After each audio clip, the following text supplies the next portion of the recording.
կարդում Սամվել ջան։ Բռնենք Էնդելասեկայի մասելը կրտենք, լեփենք, ուտենք ու վերջացնենք, էй ցենը չի կրտում, լուսի մուտն եմ գցել ցուլու,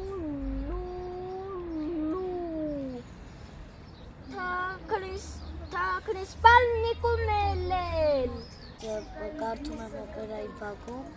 գլուխ, որը քավին ու արձանները շարժվում են։ Ես կարդում եմ անտեսանելի Տոնյոն, որը անպատրաստ գնում է դասի ու դառնում է անտեսանելի։ Ես կարդում եմ փոքրիկ իշխանը։ Ես կարդում եմ Վինի Փուհ գլուխ 4, որտեղ Իշուկի օրը կորցնում է իր պոչը եւ փուն գտնում է։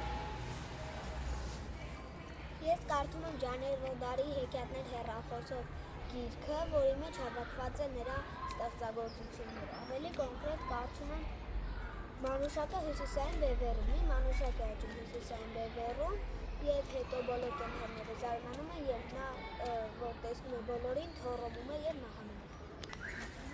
Ես կարդում եմ ինչպես են խաղալիքները դառնում իսկական։ Այս հեքիաթը մի հատ ճագարի մասին է, նրան չէին սիրում եւ անդադ նրան տնից դուրս էին հանում եւ մի օր նա ընկերներ գտավ եւ ուրախացավ։ Ես կարդում եմ Պուանտներ Աննայի համար, այս գիրքը շատ հետաքրքիր է եւ շատ եմ սիրում այս գիրքը։ Ես կարդում եմ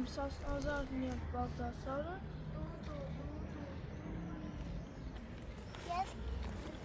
Ես կարդում եմ Ալբիկ Ակացը, իմ համար այս գիրքը շատ հետաքրքիր է։ Ես կարդում եմ Սպիտակ Շանիկը, որի մեջ մի հատ գայլ ծնում է իր երեխան, իսկ իր բարեկամը Գորշկուկվը իրան անվանում է Սպիտակ Շանիկ, որովհետև իր մայրը ձյանպես սպիտակ ատամներ ունի։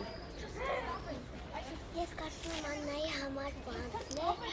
մի հատ աղջկա անունը, որը նա բալետի պարուհի է։ Ես շատ եմ հավանում այս գիրքը։